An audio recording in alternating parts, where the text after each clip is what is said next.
Exit 12 is not affiliated with any 12-step group or outside organizations. The purpose of this podcast is for informational and educational purposes only. No person or organization is receiving any monetary gain from the recording, production, or distribution of this podcast. All hosts and guests are participating of their own free will and are only sharing their own personal experiences.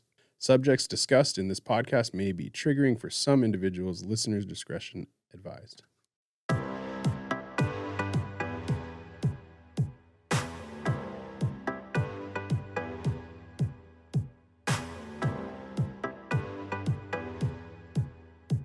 Welcome to Exit 12. I'm your host, Brian Fields, and as always, I'm joined by Michelle Parker and Isaac Smolden.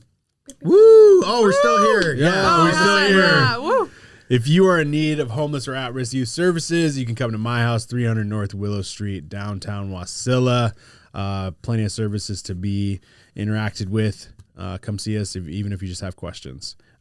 We are still joined by Valerie. We are all still wearing the same clothes attire as last episode. If you watched the last episode, and that is because we have just continued recording. So we are still talking about step 8 and step 9, and we're gonna just keep talking about it and really dig out some more of step 9, I think, in this episode, and try to really go over that. And Yeah, we talked about the process of making amends. So now I think a lot of my questions are focused around kind of where we ended our conversation last week, which is that second portion of step 9.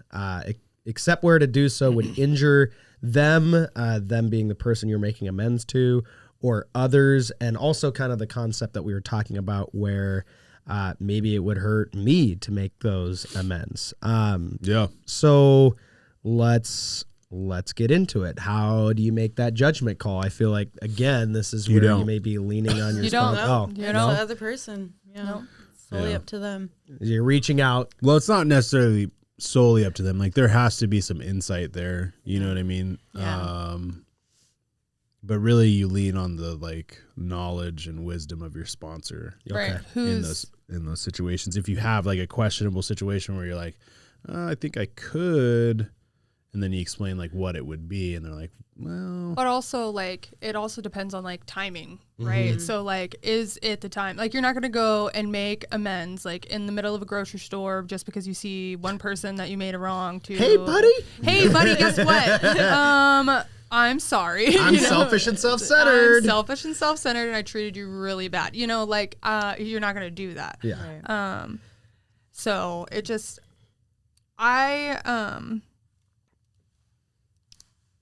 I've lost my train of thought. It's okay. It's okay. Okay, so obviously if you reach out to someone and they're like, no. You're like, hey, I would like to make amends. And they're just like, nope. Where do we go from there? So I hear it all the time too. There's a lot of people who have done extensive things, right?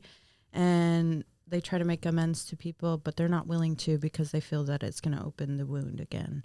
And so that's where you go into your living amends. A living amends. So you live your life in your amends. You're still continually doing, you're not just going to apologize and go back to doing the same stuff that you were doing before. You're continually working these steps, continually going to do these things for yourselves. And maybe one day they'll see that you're doing really good, and they see that, then maybe they would be like, okay, maybe I'm open to the idea of that. Yeah.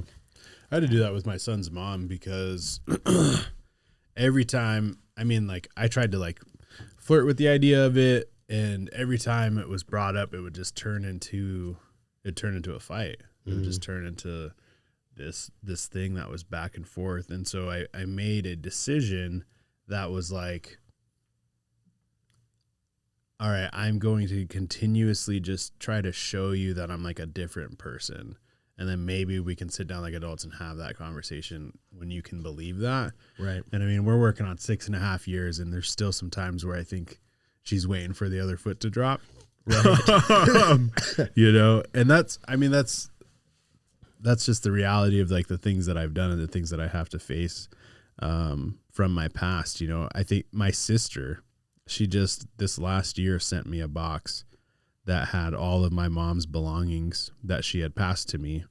And it was like this letter from her that really sucked, but was really awesome at the same time, because it essentially was like, you know, hey, I should have gave this stuff to you a long time ago. I'm sorry that I didn't.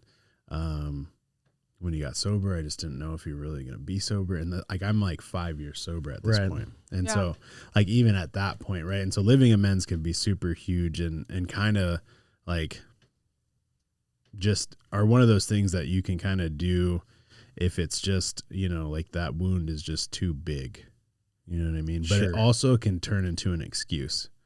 Right. So that's my next question is I can see, obviously there's the need to say, hey, now might not be the best time to make amends with this person, or this might be too painful for me, might be too painful for them. But how do you make sure that doesn't turn into a cop out? Yeah. And I think for me with my sister, it did turn into a cop out for a long, and my, you know, well, I wouldn't say for my son's mom, because it's still like she just still gets really angry. Like, I think it is really hard for her to be like, you know, I was just a horrible human being to her, and now here I am being successful, married, you know what I mean, all the things. And so I think that is hard. And but like with my sister, I think I did push that can down the road for a long time, because it was easier, you know. Right. And when she reached out, I took that as my sign of like, okay, there's obviously some mending that needs to happen here, and you need to own your side of the street, because she's feeling guilty for actions that you took, right? Like it's not her fault that she couldn't trust me. Right. I made those choices, right? And I made it very apparent that you could not trust me. You know what I mean? And so like, it's tough though. I think it's just like, it comes down to like the honesty of you and your program. Right? Like, how honest are you willing to be with yourself, and how honest are you willing to look in the mirror and say, like, am I copping out, or is this like a real thing? And that's also why that like second opinion is super important. Right. So like, for example, like kind of going the other opposite direction of that is like, so one, I had an ex-sponsor, like I had a sponsor, right? And then she fired me, and then it was like a whole thing. And like, it was just Fired? I got fired, bro. But I was horrible. Okay, this is like my first sponsor, right? So like, this is my first sponsor, my first set of steps. I'm still a horrible human being. I'm in my first year of recovery. Like, I'm just a baby, right? I didn't know how to walk yet. And I just, I got fired, right? And so I was told I got a new sponsor, and my new sponsor was like, you shouldn't make those amends just because it's just gonna make things worse. Like, there was some horrible things shared from my first 4-step with other people. My 5th step was shared. Like, all of those things that I entrusted in that sponsor was shared with other people. And I can confidently say that, right? So like I was just told not to make those amends. And then like another example, like I was a victim of human trafficking. So like, there's things that I've done, right? And those people that I resent, but am I going to make those amends? No, because it would just be more dangerous. Right. And so like when it says to injure them or others, it's not only just about them, it's also about yourself. Is it going to injure yourself more? But also you don't want to procrastinate. Like, I thought my amends with Michelle honestly would hurt me. I was like, it would hurt me. She's horrible. It's going to be so bad. Even though like I'm the aggressive one. Like, I'm the aggressive one. We all know this. We all know it. No, that's right. I am the aggressive one. And here I am like, man, I don't want to make amends, because it's that uncomfortability that you have to get past in order to make those amends. Like, I still have not made amends to Brian. You're not the only one. And Brian's still on my list, right? And so that's just like not something I'm ready for. And he knows that he's on my list. He already knew this. But there's things where it's just like, it's mental. You have to get past the mental block to make those amends, and as much as scary it is, and you're sitting there shaking, you've got all these things going on in your body, and the fight or flight response is just getting past that and making those amends to live happy, joyous, and free. Because today I'm like, man, I can call Michelle when I need help, I know I can call her. Today we can go to the gym together. We can, do those things when before, like, that was not an option between us. Right. Yeah. I think also too, like my sponsor, and I've heard from other people too, where they weren't able to make amends to other people, or they weren't really they weren't able to face them face to face yet. They had them write a letter to them. Right. Another thing is making amends to people who has passed on already. Like there's, like my mom and my grandma, like I was wondering how I was going to do that because they passed on already, and but like that, my sponsor told me that she had to make amends to somebody who had passed on as well, and she like wrote it down on the flashcard, and she made it a whole spiritual thing. And I think she said she like burned her flashcard. She went out in nature and burned her flashcard, and like I think that's something that you have that connection with your higher power with too, like, and you get to whatever you believe in and whatever, and you could still have those conversations with them even if they're not here. But also like writing the letter too is definitely vital, because it's helping you let go of that resentment, or right, that guilt that you feel towards them. I want to read the 9-step promises, and they read these in a lot of meetings, almost every single meeting. and I did not know for like the longest time that these were the 9-step promises, and I was like, yeah, I'm experiencing this stuff, dude. So cool. And my sponsor's like, that's weird, because I don't think we're on the 9th step, buddy. And I'm like, what do you mean? What do you mean? And so, once I went through it, it makes so much more sense. So anybody out there that hears the promises, just know, in order to gain these promises, you got to get to your 9th step and work through it. You're answering my next question beforehand, which is what comes after. Yeah. So if we are painstaking about this phase of our development, we will be amazed before we are halfway through. We are going to know a new freedom and a new happiness. We will not regret the past nor wish to shut the door on it. We will comprehend the word serenity, and we will know peace. No matter how far down the scale we have gone, we will see how our experiences can benefit others. That feeling of uselessness and self-pity will disappear. We will lose interest in selfish things and gain interest in our fellows. Self-seeking will slip away. Our whole attitude and outlook upon life will change. Fear of people and of economic insecurities will leave us. We will intuitively know how to handle situations which used to baffle us. We will suddenly realize that God is doing for us what we could not do for ourselves. Are these extravagant promises? We think not. We think not. They are being fulfilled among us, sometimes quickly, sometimes slowly. They will always materialize if we work for them. Work. Yeah. work. Yeah. It's funny. I used to have a buddy that was in treatment and be like, they would say, are these extravagant promises? And he'd be like, bleep, yeah. Like, what do you mean? I don't know how to not be selfish and self-seeking and peace, dude. Like, and that was like the kicker for me, which really like got my 9th step going was, and what I would say to people is the amount of peace that you will experience is unlike anything. And if you're anything like me, you have lived a life of chaos and your mind is constantly going, and all the time it's just like being in a crowded room all the time.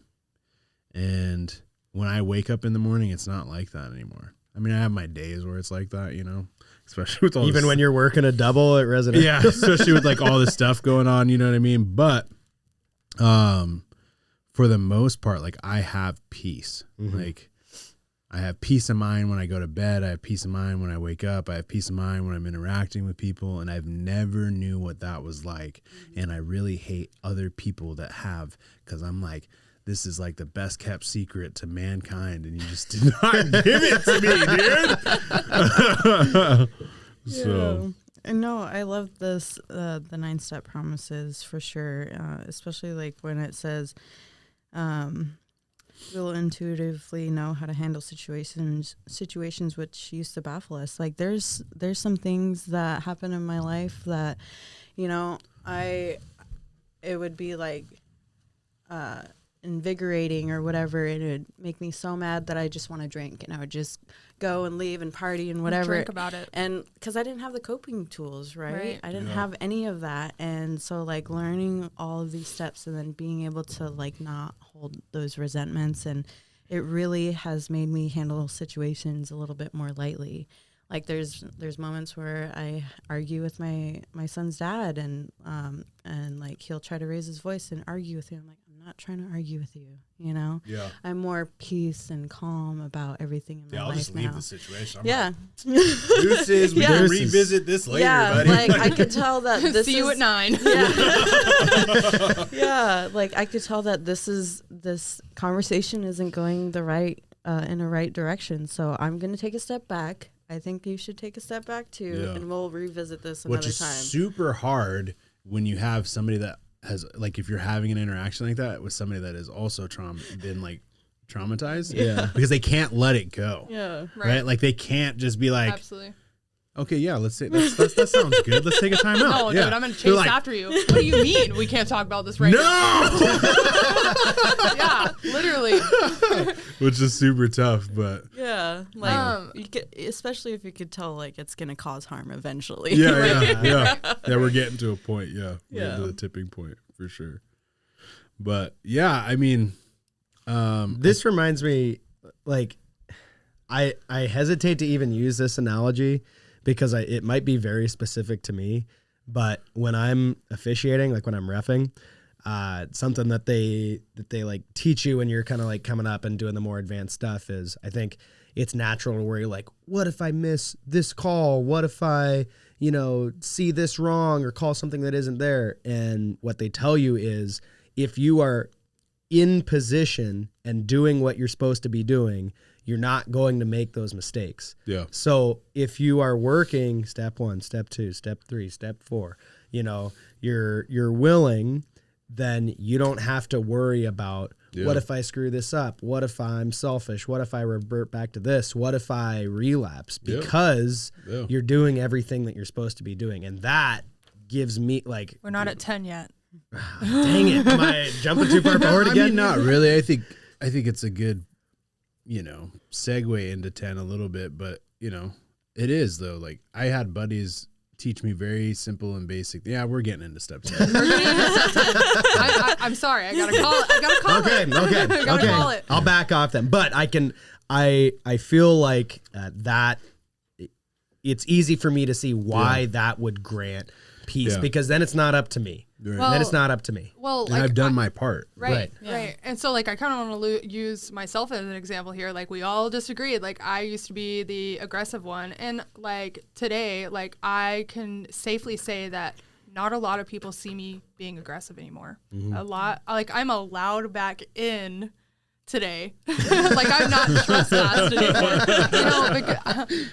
And today, like I used to be super aggressive, and since I've done my steps, and especially the 9th step, like knowing that forgiveness might not be in my right, but definitely like I've done what I needed to do to be able to have forgiveness And to forgive myself, and right? forgive Yeah. myself, and not hold myself to a standard where if I snap at someone, like, oh my God, they're gonna, like, I don't even really snap at people anymore. I'm going to back up on that. Like, I really don't even snap at people anymore. I'm just like, I am having a bad day and I can express myself today. Like, what? I used to never be able to do You that. have a new peace. I have a new peace. I have serenity. And that's really what that is. Yeah. Yeah. At the end of the day, these steps come down to your willingness and as cliched as it is, like how much freedom do you want? Yeah. And when you're ready to let go of all of those things that you've trudged through the past, there's people to support you through that. And so I highly encourage anybody, even if you're not working steps, if you're not a person in recovery, like, you will find a lot of freedom in owning your side of the street and owning, the fact that we have accountability to take in every situation, regardless, right? And so just strongly encourage people to do that. That is all the time that we have for these beautiful hard steps Good of 8 work, and 9. everybody. Good Yeah. work. Thank you again, Valerie, for rejoining us. Awesome Absolutely. to have you. Awesome to see the growth in you. Aw. And we'll see you next time. Woo.